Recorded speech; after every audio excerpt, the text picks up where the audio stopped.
let me inject the positive side of that, because one thing I've noticed, it was interesting to me when I first started the Corbett Report. I was expecting to get a lot of pushback against these crazy 9/11 truth ideas or what have you. It just so happened that I started the Corbett Report at the exact time of a rising tide of alternative media online. And so, in fact, I didn't receive as much of that type of pushback as I expected. But the biggest and strongest pushback I ever received was always on the global warming issue. How can you possibly think that all of these climate scientists, why would they be wrong? How could they possibly, do you think they're lying? Do you think they could be motivated by anything other than pure scientific interest, et cetera, et cetera? And it was always very difficult to respond to that, because if I responded with the scientific basis of, well, okay, let's look at things like equilibrium climate sensitivity, and let's look at the IPCC AR5, and let's look at what they say in figure 13 in this page, and people would get sort of lost in that. No, okay, but no, look, on the big scale of things, do you think they're lying? And so then if I explain, well, okay, I think scientists are motivated by research grants, and I think the research grant funding is actually overwhelmingly on the side of hype and playing these sorts of things up, and you will only get things published if you say this particular phenomenon is due to climate change, et cetera, et cetera. And then they'd go back to, well, what about the science itself? So it was this eternal dance of trying essentially to argue people out of the conditioning that they'd been propagandized into all of their lives.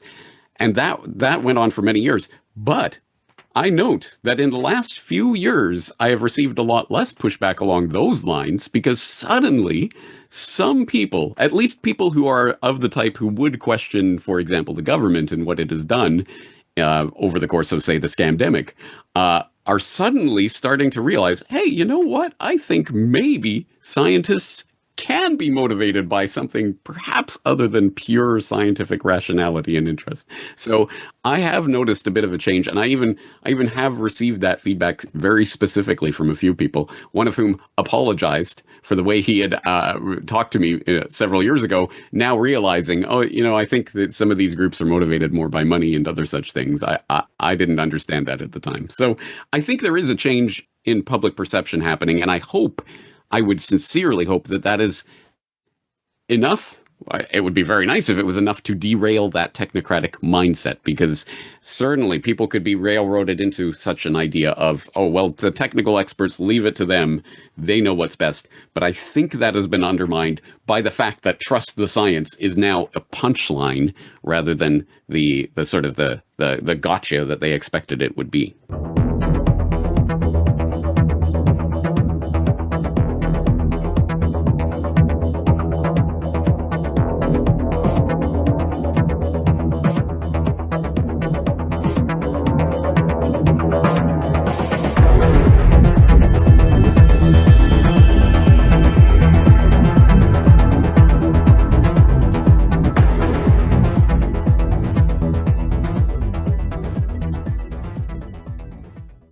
Greetings and salutations, scholar warriors and fellow travelers. It is I, CJ, your humble hazardous history helmsman, back with another heaping dose of historical malinformation. And for this episode, I'm very happy to present a conversation that I recently had with James Corbett. For those of you not familiar with him and his work, James Corbett is an independent researcher and journalist who has long studied and reported on the malevolent deeds of what we might call the global power elite. James is an award-winning independent writer, podcaster, and documentary producer. Since 2007, his website, CorbettReport.com, open source intelligence news, has presented thousands of videos, articles, and interviews, garnering an enormous and influential following and earning James a reputation for integrity and insight. And James is really an OG in this world of truly independent journalism and media production. And it was really cool to talk to him again. I had talked to him once before for an episode of his show for a series that he did for a while called Film Literature in the New World Order, wherein we discussed the book American Tabloid by James Ellroy, which is a very interesting alternative history novel about the JFK assassination that is very plausible. but that was like 7-8 years ago, something like that. But recently I found out that James has published his first book, titled Reportage, Essays on the New World Order. And when I found that out, I immediately ordered myself a hard copy, and I also reached out to James to see if I can get him on for an episode of Dangerous History, and he got back to me pretty quickly, and, James is always a very nice guy in all of my interactions with him, so I was very happy to get him on to talk about this book, which is very interesting, packed full of lots of good information, but is also very, very readable. So if you find our conversation at all interesting, and there's lots more I'd love to talk to James about maybe in some future collaborations, but if you find this conversation at all interesting, I would strongly recommend you get yourself a copy of Reportage. It touches on lots of topics that will be of major interest to listeners of my show. And before I turn it over to my conversation with James, I just want to remind you that if you like what I do and you would like to see me continue to do it and, do it more as time goes on and so forth, please consider signing up as a supporter of the Dangerous History Podcast on Patreon if you are not already. And there's lots of different goodies you can get access to depending on your level of support, including hundreds of hours of Dangerous History on all sorts of topics that are no longer available to the general public, and other cool stuff as well. And I want to also remind you about my Patreon shop, where you can purchase access a la carte to various collections and things of my work, including the Not-So-Civil War series and my American Revolution series, among many other things, such as my video lecture course on the decline and fall of the Soviet Empire. Some levels of support on Patreon get access to some of these things included as part of their benefits, but even those who do not get access to certain things will get a discount code to save 15% off on anything and everything that's in my Patreon shop that is not, included with your membership level anyway. And as always, I'll have links in the show notes as well, so that you can send in one-time donations to help me out and help me keep doing this via PayPal, Venmo, or Bitcoin. All right, all those reminders out of the way, let me turn it over to myself and James.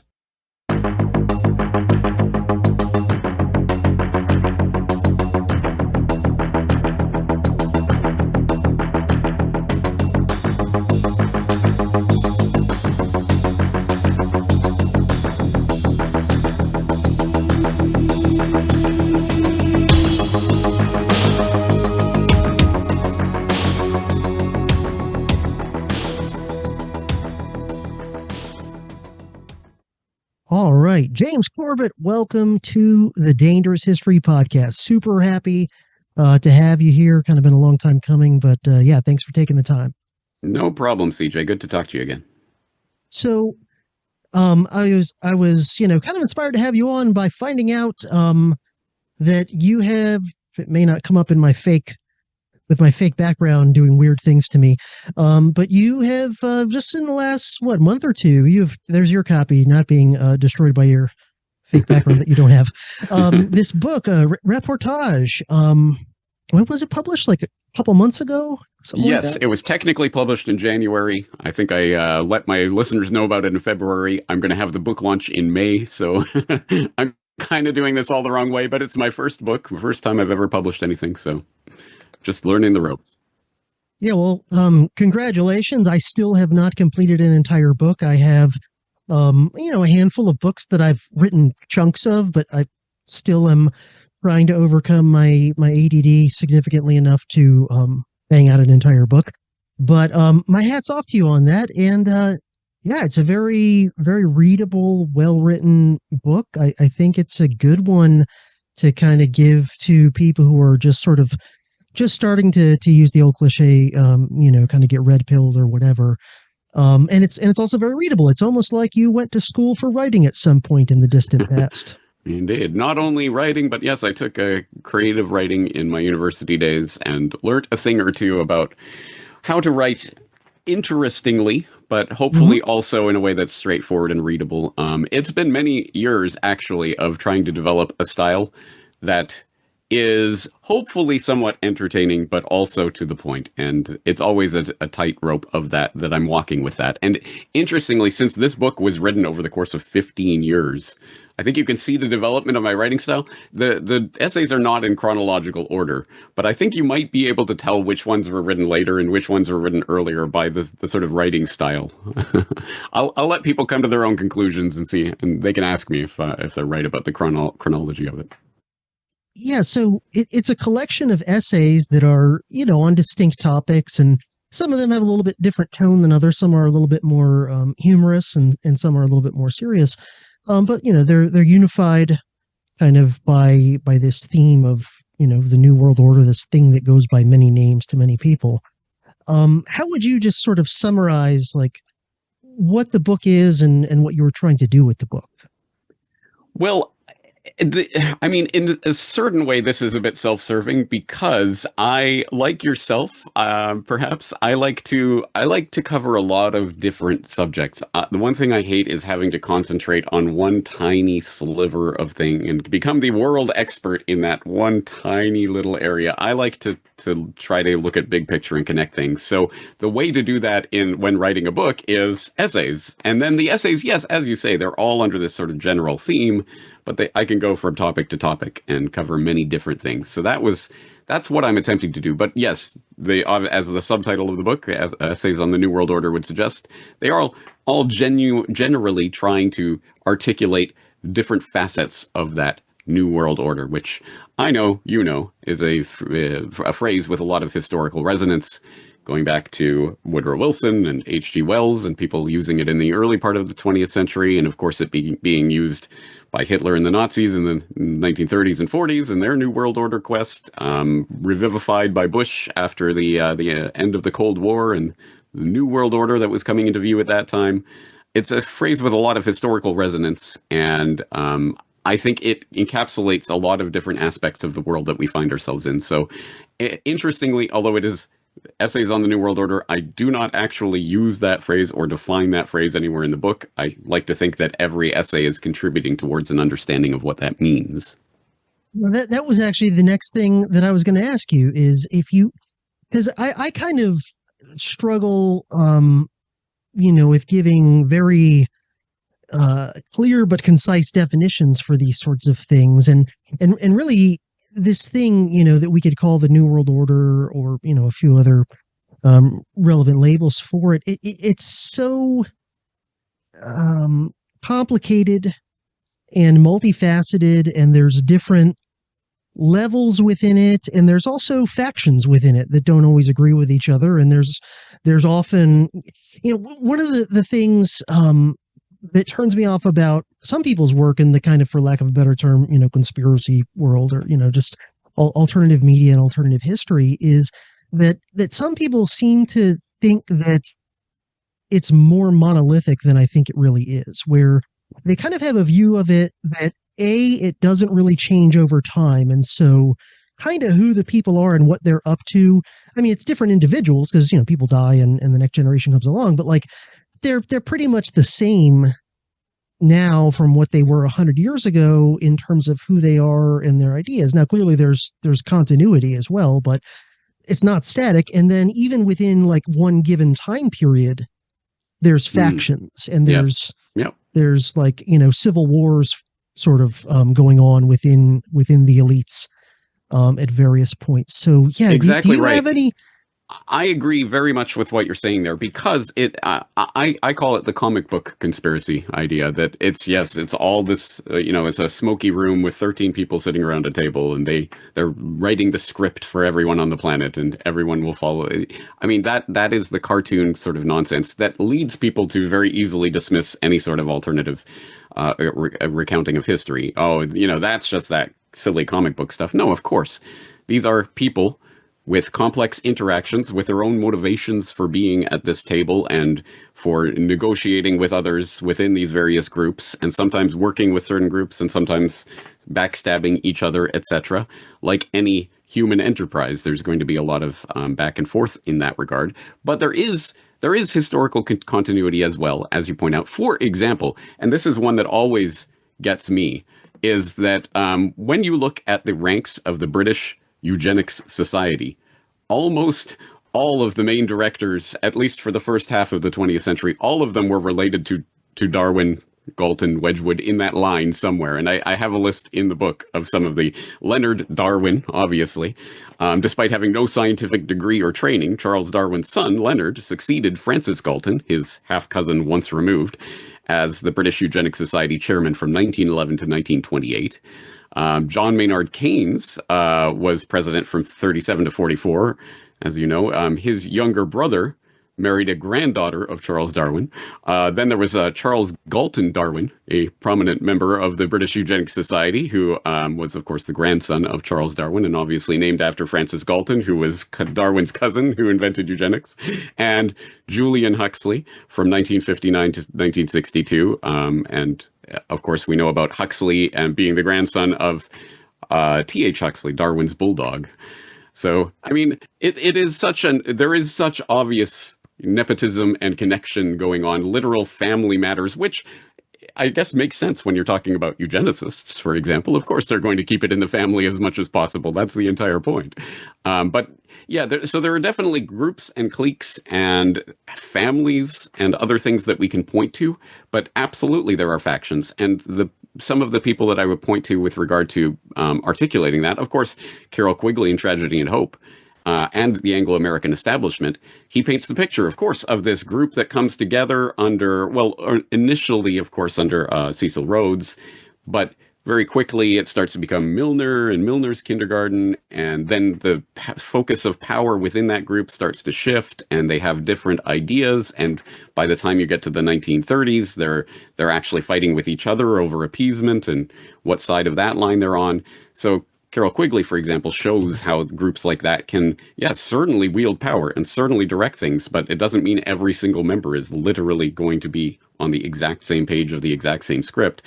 Another example I would point to was Peter Dale Scott in The Road to 9/11 has a single chapter that in there that really, for whatever reason, really caught my attention when he was talking in the Carter administration about the people who were arguing the different ways of dealing with the Soviet menace. And you had the people who were essentially like Brzezinski and others that were interested in, of course, drawing the Soviets into Afghanistan and laying the trap and draining their blood that way, versus others in in that orbit of the Carter administration who had an opposing point of view. And Peter Dale Scott paints that quite vividly, that no, these are not every single power player at the seat of power is literally on the same page and literally moving towards the same target. And it's a disservice to the recounting of history if we start to reduce it down to that. I know it's much more appealing. It's much easier. I could have spent, 10 seconds saying, yes, it's all the same group of people and they all want the same thing. But I don't know how much of a accurate map of reality that would be if we reduce it all down to that.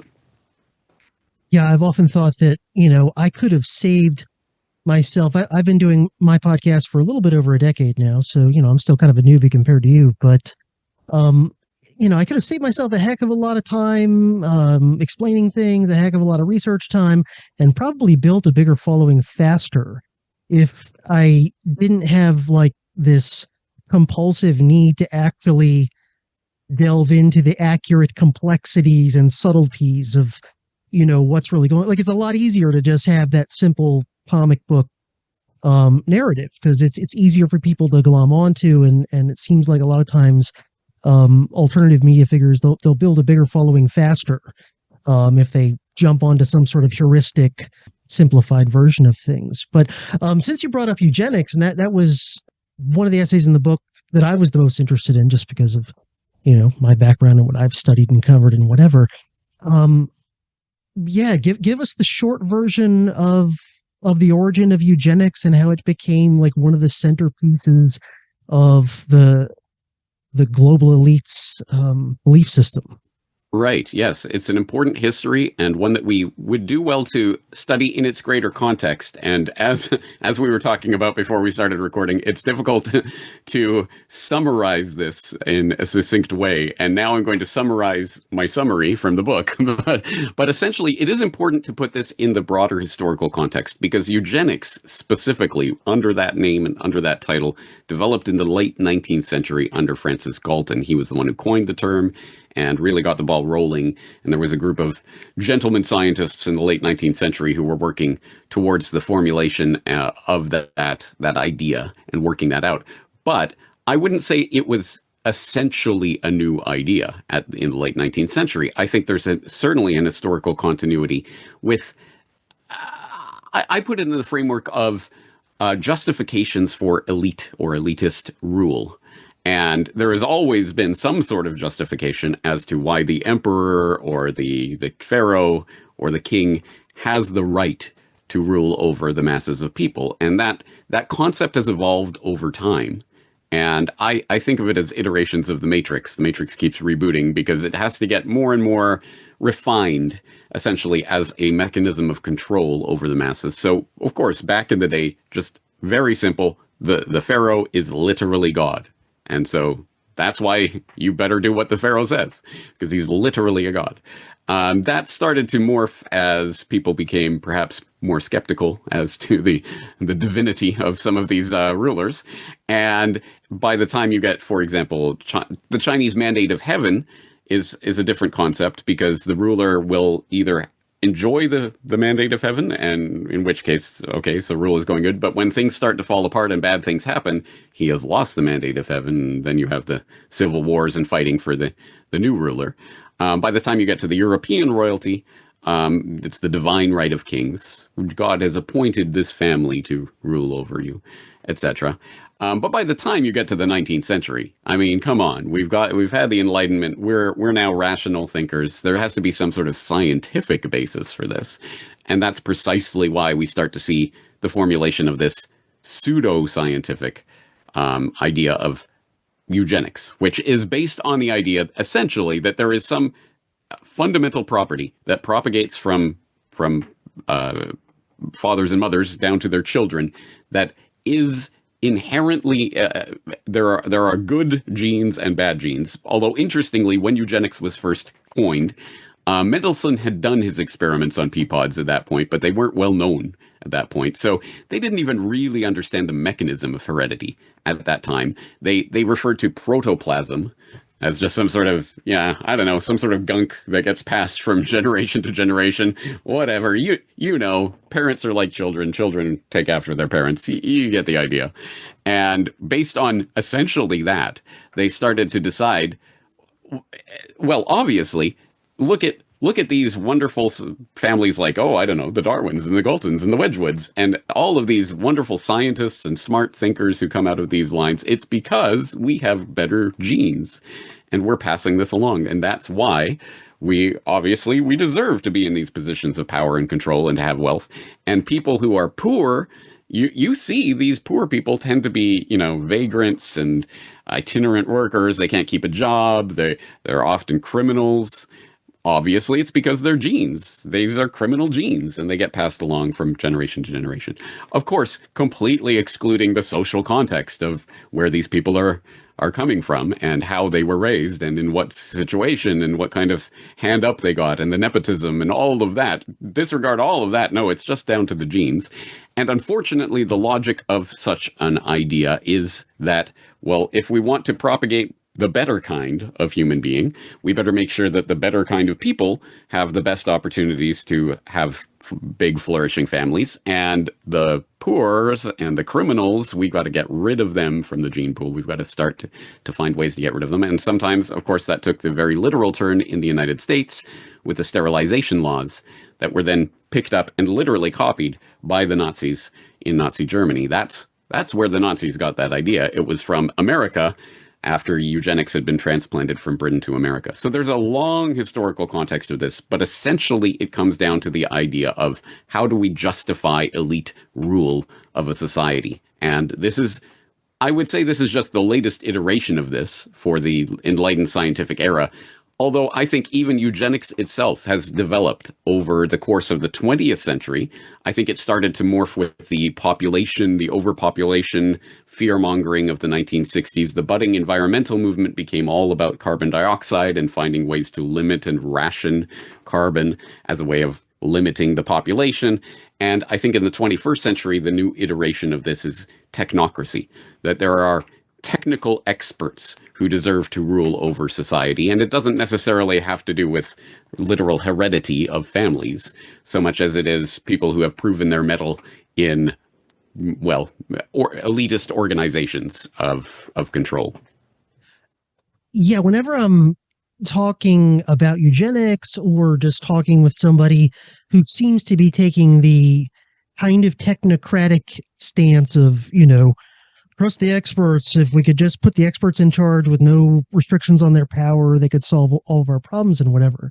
I'll point out that if you went back to the early 20th century, say, to the United States, eugenics books that now are laughed off as like crazy racist pseudoscience, those were textbooks in leading American universities.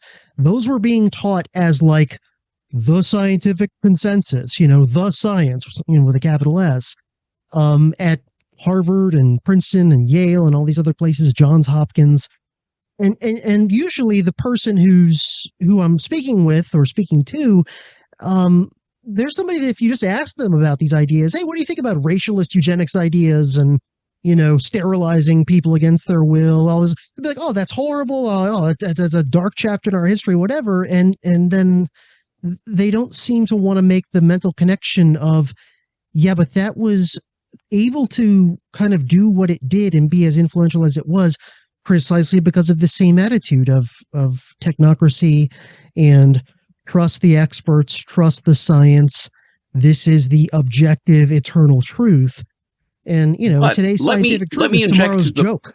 Exactly right. No, let me inject the positive side of that, because one thing I've noticed, it was interesting to me when I first started the Corbett Report. I was expecting to get a lot of pushback against these crazy 9/11 truth ideas or what have you. It just so happened that I started the Corbett Report at the exact time of a rising tide of alternative media online. And so, in fact, I didn't receive as much of that type of pushback as I expected. But the biggest and strongest pushback I ever received was always on the global warming issue. How can you possibly think that all of these climate scientists, why would they be wrong? How could they possibly, do you think they're lying? Do you think they could be motivated by anything other than pure scientific interest, et cetera, et cetera? And it was always very difficult to respond to that, because if I responded with the scientific basis of, well, okay, let's look at things like equilibrium climate sensitivity, and let's look at the IPCC AR5, and let's look at what they say in figure 13 in this page, and people would get sort of lost in that. No, okay, but no, look, on the big scale of things, do you think they're lying? And so then if I explain, well, okay, I think scientists are motivated by research grants, and I think the research grant funding is actually overwhelmingly on the side of hype and playing these sorts of things up, and you will only get things published if you say this particular phenomenon is due to climate change, et cetera, et cetera. And then they'd go back to, well, what about the science itself? So it was this eternal dance of trying essentially to argue people out of the conditioning that they'd been propagandized into all of their lives. And that went on for many years. But I note that in the last few years, I have received a lot less pushback along those lines, because suddenly some people, at least people who are of the type who would question, for example, the government and what it has done over the course of, say, the scamdemic, are suddenly starting to realize, hey, you know what? I think maybe scientists can be motivated by something perhaps other than pure scientific rationality and interest. Mm-hmm. So I have noticed a bit of a change, and I even have received that feedback very specifically from a few people, one of whom apologized for the way he had talked to me several years ago, now realizing, oh, I think that some of these groups are motivated more by money and other such things. I didn't understand that at the time. So I think there is a change in public perception happening, and I would sincerely hope that that is enough It would be very nice if it was enough to derail that technocratic mindset, because certainly people could be railroaded into such an idea of, oh, well, the technical experts, leave it to them. They know what's best. But I think that has been undermined by the fact that trust the science is now a punchline rather than the sort of the gotcha that they expected it would be. Yeah, I mean, I think that's definitely one of the upsides of the whole COVID, fiasco, was that it did seem to awaken more people to the corruption of kind of big pharma and the medical industrial complex in general. But then, like you were saying, just in general, more people are like, maybe there's not such a thing as trustworthy, credentialed, non-biased experts who are genuinely just trying to solve problems with no other ulterior motives. And I've spoken about this and covered this in a bunch of different ways over the course of my work, because I spent a lot of time in academia. I was, kind of at the fringes at a little podunk college most people have never heard of, but at the same time, like, I was in academia. I got graduate degrees in history. I taught college history for 16 years, and so I saw academia from the inside for a long time, and it became obvious to me. Number one, the follow the money idea, that if you can control the funding of who gets their research funded, who gets the jobs, who gets the prestigious positions, who gets, in the fanciest journals and whatever, you can easily control like which are the dominant paradigms in a given intellectual field. It's surprisingly not that hard to do. But then second to that is I started to realize that in the structure of academia itself, going back, really to at least the 1880s, when kind of modern academia really started to emerge as we know it, in the structure of academia itself, it's built in that there are ideological, kind of like just assumed axioms in any field. There are going to be ideological suppositions baked in, and it's not like, say, the people who are the older academics, the chairman of the departments and the presidents of the universities and the editors of the prestigious journals. It's not like they're sitting down consciously, either with themselves or with their colleagues, going, all right, so we all are in agreement that we're going to silence this, new theory about our field, or this new paradigm that, is going to call into a question or they don't have to consciously think about it. Probably most of them don't most of the time. It's just, you can read things like Kuhn's Structure of Scientific Revolutions, and lots of other good books about No, I was just thinking that. And no, it's actually, academics are as human as anybody else, and they have all the same, motivations, many of them petty, most of them not at all like grand moral or intellectual motivations. And so, and I saw it myself when I was involved with hiring committees, hiring new faculty members and whatever, where sometimes it was pretty clear to me that somebody who was qualified and seemed like they might be able to do a good job was not going to get offered a job simply because something they had said or something on their CV that indicated ideological nonconformity or excessive independent thought. And frankly, I a lot of times look back and was like, man, how the hell did I slip under the radar and get in here? But somehow I did. But imagine that kind of thing just happening countless times constantly in, every university and whatever. And it's like, it's not that hard, because it's kind of like a self-policing, self-correcting thing in the structure of academia. And that's just as true in history or economics as it might be in psychiatry or medicine or nutrition or, any of them. What's the old phrase they use?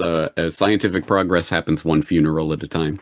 Because, that's the real structure of scientific revolution, is just eventually old ideas will die out and finally new ideas can arise. And hopefully that does lead to actual progress of some sort, but not necessarily, I suppose, again, depending on the types of structures that are in place to incentivize and reward various types of thinking. And if there is a technocratic, centralized power sort of mindset that is funding the research and giving the grants and holding the positions in institutions and the membership of various clubs and associations, etc., then unfortunately that idea is going to propagate into the future. And that really does, of course, pose the question to people who are interested in, say, decentralizing power and individual freedom, etc. Well, then what can we do to incentivize that? And unfortunately, a lot of us are not in a position to be able to fund some sort of, incredible research projects and large membership institutions and what have you. So we have to find other ways of trying to build that up from the bottom up rather than from the top down. Yeah, I mean, from the beginning, I've kind of thought of and talked of, what I'm trying to do as guerrilla intellectual warfare, as, like I'm just one guy with a shoestring budget and, some extra time on my hands and I've read too many books or whatever. And it's like, all right, I guess I'll go up against the American Historical Association and, all the Ivy League universities with multi-billion-dollar endowments. All right, I'm just some guy. And, as much as Douglas Murray might want people like me to not be allowed to speak publicly about things, I'll go ahead and do it anyway until they make me stop. Well, why not? Hey, let me turn the tables on you and ask you a question, because this is something that I've definitely talked about and referenced before. For example, I had, I'm going to say off the top of my head, I might be wrong, episode 351 of the Corbett Report podcast, is history by the winners. It's about that concept of how history is written and where the textbooks come from and how they shape and mold generations of thinkers. And I specifically incite in that, as I have several other times, the testimony of Norman Dodd, researcher for the Reese Commission. I'm sure you're familiar with that story. Mm. How much credence do you give to the Reese Commission and its findings about what they found in the early 20th century with regards to the foundations and how they set out to monopolize the teaching of history in America? Oh, I think that there's even more to it, than the Dodd Commission was able to cover, in that short amount of time and everything with whatever resources he had. But yeah, I mean, my own, and I still would like to look more into this stuff, but what I have looked into has convinced me that corporate foundations and then just sort of NGOs in general, right, as we've seen with some of the Doge revelations, like whatever the ulterior motives are for revealing that stuff, it's still, those are important, like, mind-blowing revelations to anyone who's paying attention to them, because it confirms what a lot of us already, kind of knew from bits and pieces here and there and sort of pieced together forensically. But yeah, the corporate foundations were huge, the Rockefeller, Carnegie, and Ford foundations, and then some later ones, in our time. The Bill and Melinda Gates Foundation is another big one. And then there's a lot of other ones that are smaller, that are not, anywhere near as big as, say, the Rockefeller Foundation, but they still have an impact. Like if you watch any PBS history documentary, some of which are pretty good, by the way. They're usually better than History Channel stuff. Yeah. But they'll only go up to a point with certain things. So like PBS, I don't know, 10 years ago or whatever, put out that eugenics documentary, and actually a lot of it was pretty good. But there were just certain things they didn't quite follow, as far as they could have. You could tell there was a little bit of like hitting the brakes on some things. But if you pay attention to any of those PBS documentaries at the end, when they're talking about like funding or whatever, sometimes they do it at the beginning. It's like, oh yes, the so-and-so and such foundation and this and that. And then this is all stuff you can just Google, like, who is this, person's last name I've never heard of foundation. And you find out, oh, he's some oligarch that maybe wasn't quite at the Rockefeller level, but he was pretty damn huge. And, he left a ton of his money to fund, propaganda of various sorts or research of various sorts and things like this. So yeah, and really, and I already kind of understood this, but watching the way that the whole like COVID insanity broadly defined, like not just the virus itself and the immediate stuff to it, but the entire situation and the way it was managed and the way it unfolded, that and again, I think this is something that's a lot of people are starting to kind of wake up to a little bit more, is that this idea that there's the public sector, the government, the state, and then there's the private sector, corporations, and that they're like these totally separate spheres. And a lot of even battling each other. They're kind of opposed. Yeah, right? Exactly. Yeah. Right. And I consider myself some kind of like vaguely defined small L libertarian and whatever. But I think a lot of what I would call, for lack of a better term, blue-pilled libertarians, they still think in these terms. They still think in terms of like private company, good, Mm. government bad. And yeah, I mean, when you look Private into corporate foundation, good. The yeah, Rockefellers did a lot of good for humanity. yeah, must be good, and and totally not understanding the truth that like big corporations and the modern highly centralized state, like they've been wedded at the hip, and they Yes. kind of emerged together with lots of personnel overlap and lots of Hmm. like one of the first people I read that really made me think about this in clearer terms was John Taylor Gatto, actually, writing about how these foundations set up American schooling and things like this. and I can take and, this and from a completely different perspective because I just did an interview about a video that I released 6 years ago on the secrets of Silicon Valley, and in research, revisiting that material for that interview, I once again it brought back to mind all of the research I've done to show that in a very key sense, Silicon Valley and the big tech companies are the military and intelligence agencies. The military and intelligence agencies are big tech. There is so much overlap, not only in personnel, but in funding, investment, in associations, in grants, and all sorts of things, contracts. There's so much overlap that at a certain point you can't tell where government ends and these big tech companies begin. And that's just another aspect of this exact same phenomenon. yeah, and you talk a lot about various points in the book, but especially in your chapter Up Down Politics, which was another one of my favorite ones. The phoniness of the left right paradigm that us in the cheap seats are supposed to be just obsessed with and think that's all the be all end all of everything to understanding the world is left versus right politics. It's always seemed to me that they each can correctly identify half the problem. So let's say like let's say a good left winger, like one who's not just a complete stooge for the establishment, but does have some genuine, good motives and does have some legit populist sympathies and whatever. But they're likely to only see the negatives of the corporations, but then still have this sanctified view of the state that it's always, looking out for the common good. And if we can just give it more power at the expense of the corporations, it's going to solve all our problems. And then on the blue pilled right, you've got the opposite where they correctly identify a lot of the evils of the state, although they usually have a blind spot for the military and intelligence and law enforcement, we should point out. But they will often now more of them I think are starting to wake up in recent years with all the COVID stuff, but they often will have a blind spot for the evils of big corporations, and they'll think like, oh, those are private companies. I believe in the market. That's free market right there. Exactly. And so we're talking in the classical sense of what we have throughout our lifetimes anyway understood as the left and right positions.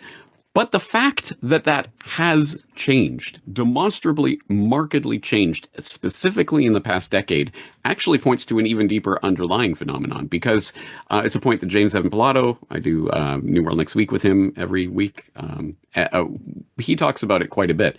Back a decade plus ago, he was going on, marches against Monsanto with his fellow, usually left-wingers from Portland, marching against the man, and identified GMO as a problem, identified, these threats to health, etc. Fast forward a decade, and now those same people are literally cutting people out of their lives because they won't take the medical interventions by these big pharma companies.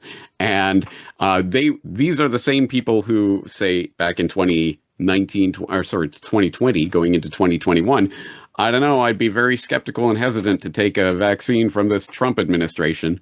But then as soon as Biden comes in, couldn't get it in their arms quick enough. That kind of flip. And then on the other side, yes, the traditionally people on the right have been pro-corporate, pro-business, whatever, public companies, yeah. But now we're starting to see this flip with Maha and other such things, where now it's becoming this Republican right-wing stance to be against big pharma and some of these companies. So think that this entire complete pole shift has happened, we're still referring to left and right, clearly shows there is something fundamentally broken with the way that we're trying to conceive of these political positions. And that's really the point of up-down politics that I'm trying to make. Left and right, there is a sense in which there is left and right, but if we exclude up and down, then we cannot make sense of the political universe we're living in, because the entirety, I would say, of the elitist propagandist forces are trying to get us to go in the up direction. Up left, up right, up center, whatever, who cares, as long as it's up towards authoritarian centralization of power and control. And there may be some opposition that comes from whichever team is out of political office at the moment, but that will only last until they're in office, in which case, of course, they'll be 100% back on board with the authoritarian agenda. And until we realize that aspect of the game that's being played, well, we're going to lose that game. Mm-hmm. Yeah, so, I mean, a lot of it is a deliberate kind of divide and rule strategy, as you cover in up-down politics. And you know, I thought your example that you used there, which I've used before on my podcast, and even, you know, when I was teaching college history classes, is the kind of stuff I would sneak below the radar into a college classroom, comparing and contrasting the Tea Party with Occupy Wall Street, and how they actually had a lot in common, including the way that ultimately they both kind of ended. So could you talk a little bit about that and what that illustrates? To me, that was formative because it happened around the time when I was starting my podcast. So I watched the development of both of these movements. The Tea Party, although people do not remember it anymore, the Tea Party actually developed from a 9/11 truth idea about the Boston Tea Party. But so there was a Boston 9/11 truth group that marched to throw copies of the 9/11 Commission report in the harbor. So that was where the Tea Party actually originated from. It was heavily associated with the Ron Paul campaign, 2008, etc. But then, and so when the 2008 financial crisis happened and we started to have mammoth populist protest against the bankster bailout. Remember when the $700 billion bailout was such an unbelievably huge number? We'd never heard numbers like this before. It's insane. Why are we bailing out the bankers? Of course, that ultimately went up to, what was it, 21 trillion or whatever the ultimate price tag on those bailouts ended up being. And can you tell us where the money went? No, I can't, said Bernanke during his testimony in front of Congress. But anyway, that was obviously this incredible populist movement that was happening. And the Tea Party, of course, got associated with the right end of the political spectrum. You had Occupy, which came up in 2011, right? Was when it started. And like similarly, against the 1%, identifying the 1%, the elitists, the banksters, and those that they had in their pockets in government, obviously against the bailouts and the never-ending support to Wall Street.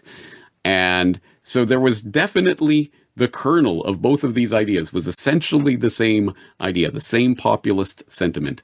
Hey, it's them versus us. But that is the one thing that I think actually truly frightens the oligarchs at this stage is, our divide and rule isn't working so well anymore.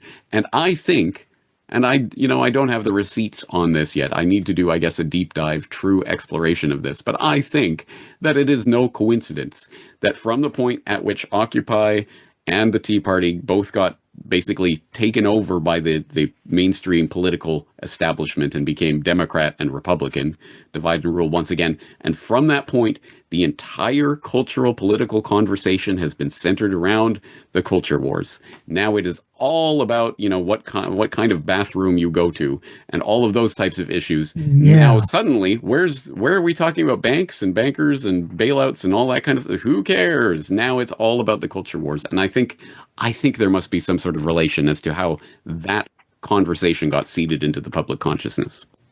I definitely think you're right. I mean, you've probably seen some of those memes that really illustrate the truth, very boom, where they'll show, the offices of JP Morgan on Wall Street, say like 2011 or something, and it's all these Occupy Wall Street. We are the 99%. We're coming for the bankers, whatever. And then the bottom half of the meme will be a photo of that same place a few years later, and it's like, Black Lives Matter, gay pride flags, or whatever, one of those things, and it's like, oh, okay.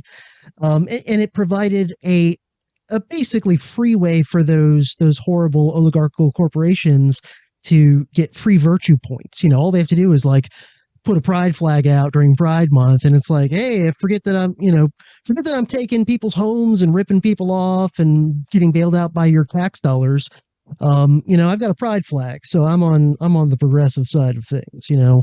And I've also seen where like LexisNexis and things like that will show that prior to Occupy Wall Street, in major media outlets, there was just not a lot of coverage of these culture war issues. And then all of a sudden, it goes from like a handful a year of covering these things to like constant. And so, this can't be a coincidence. And yeah, I mean, when you look at the way that wokeism, for lack of a better term, has been embraced by the biggest corporations in the world, and also by institutions like the CIA and the Pentagon and these sorts of things, and yet there's still some random left-wing young person in Portland who thinks like they're fighting the system by espousing the same things that are on the CIA's website in terms of DEI and whatever. It's just insane. I did want to circle back. I know we're running up against the clock soon here. There was something I wanted to follow up on, but forgot before, in regard to eugenics. Just because that's a particular interest of mine, and I know a lot of my audience too. Eugenics, in its origin, was very Anglo-Saxonist. It was very, not just against people with like disabilities and handicaps, and even just sometimes poor people or whatever, but it was explicitly Anglo-Saxonist. It had a whole racial hierarchy. As I know, they didn't even just think in terms of like white people, black people. They thought in terms of like many different layers, even of white people, and they're not all equal. And there's a hierarchy, and the Southern Europeans are lower down. Mm-hmm. What do you think happened to the Anglo-Saxonist streak in eugenics as eugenics kind of morphed into its current form? I know the current form of eugenics is usually not explicitly racial, and they usually don't even use the term eugenics because they don't want to be associated with that history. Social demography, or whatever they talk about these days. Yeah, they got their different euphemisms. Mm. Do you think that at the end of it, though, like if you went all the way to the top, so to speak, do you think that they still hold to these Anglo-Saxonist ideas, or do you think that they've kind of like morphed into a multiracial eugenics idea where, within different ethnic groups, there are still like elite people that we can, maybe bring into our club as new members or whatever. Or are they still, when you get to a certain level, are they still old school Anglo-Saxonist? I would say that I would approach this in the same way I would approach the question, for example, of secret societies and the secret religion and Freemasonry and things like this. The question always comes back to, do you think these people really believe that kind of stuff? Or are they just using it as a sort of tool of control over upcoming would-be members of the elite? No, in order to get into our circles, you have to lie in the coffin and masturbate and talk about your fantasies and all of this. Like, oh, this is just what you do at Yale. If you want to join the club, right? So do they really believe in this occult power or whatever? Or are they just using it as a tool of control? Maybe both. I'm sure there are true believers within the ranks who really do believe in things like that, as well as things like for example, the purity of the Anglo-Saxon race and what have you. And I think there are others who use it cynically as essentially a tool of control, which is precisely why eugenics has taken that turn. That now includes more women, and you'll find in the ranks of what remains of the eugenics societies, they've all changed their names, as we've pointed out, but the ones that exist to this day, I can't even keep track of the name of the Galton Institute, which now has changed its name to something else, and blah, blah, blah. But now it's women and racial minorities and other such things. What? How on earth how on earth is there continuity there? Isn't it, as you say, it was about not only white, it was about specifically Anglo-Saxons, right? I'm sure there are still those who really do believe in that particular flavor of it, but there are others who are just using it as, again, the justification for elitist rule.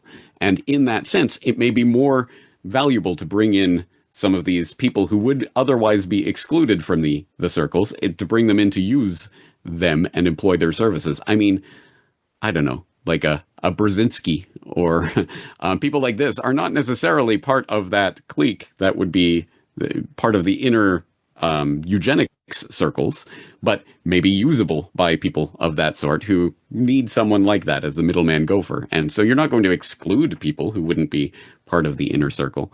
You're going to make use of them. And I think that's, to me, it's a sort of a cynical ploy. Having said that, yes, I'm sure there are still absolute true believers in the core of this, and scrape the surface of any eugenicist. And it's funny how quickly you will start to see suddenly the stratification of different classes of white people coming to the fore once again. It's like, well, we don't mean those Italians. They're not really white. And Irish, come on. That sort of thing is just right there below the surface. Yeah, and in the U.S., even with old school eugenics, but definitely today as well, there's even an extremely strong classist element too, where when an old school eugenicist says, "Oh, I think white Anglo-Saxon Protestants are superior," they didn't mean impoverished people in Appalachia who might technically also be white Anglo-Saxon. Like, they still look down on those people and stereotype them as, scummy rednecks and whatever. And the funny part is that's one of the stereotypes and hatreds that's still not only allowed, but often encouraged in mainstream discourse today, where, you can't say horrible things about, black people or Mexicans or whoever, but you can still talk about, some poor redneck in Kentucky with like absolute hatred and contempt and condescension and say horrible things about him. And that's fine, So there is this continuity of like this like specter of the redneck or something like this. Well, I know we're running up against the clock. There's a ton of other things I'd love to ask you about related to this book and your work in general. But just one more I'll throw out there, and maybe it'll put you on the spot a little bit, but I'm just curious, since this book is in some ways kind of a retrospective of your career up till now, which you've been doing this a long time. You're one of the kind of OGs of this kind of work.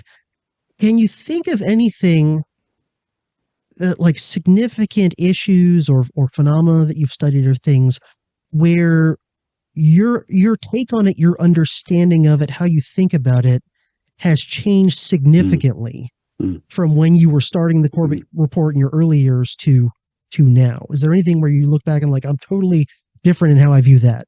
Absolutely. Well, I would say, for example, the spontaneous order essay would not have come through in the way that it did if I wrote it when I started out on this project in 2009, for example. I mean, my entire understanding of the political world has changed drastically from 2009 in terms of, interestingly, I do believe Up Down Politics was one of those essays that, at least the kernel of which, started in 2009. So I think I've had that concept for a long time, but I framed it more specifically in a sort of a libertarian, maybe even capital L Libertarian Party kind of way when I originally understood that. But my understanding of the political system and dynamics and, bringing individual freedom down to the individual is definitely, I'd say, the key part of my political transformation over the past decade and a half. And that informs everything that I do and everything I think.